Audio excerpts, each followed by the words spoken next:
மனதில் வைத்திருங்கள். காமம் ஒரு கனவு.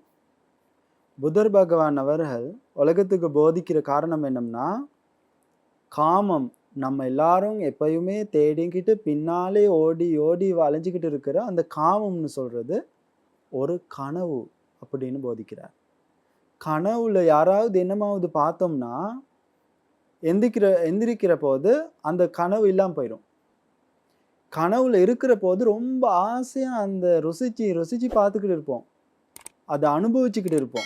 ஆனா, கனவுல இருந்து நம்ம எல்லாரும் எந்திரிச்சதோட அந்த கனவு இல்லாம போயிரும். அந்த ஆசைகள் அனுபவிச்சது எல்லாமே இல்லாம போயிரும். அதே மாதிரி தான் இந்த காமமும். காமமும் அனுபவிக்கிற போது மட்டுமே தான். அதுக்கப்புறம் அந்த பின்னால ஓடி ஓடி ஓடி அலைய வேண்டும்.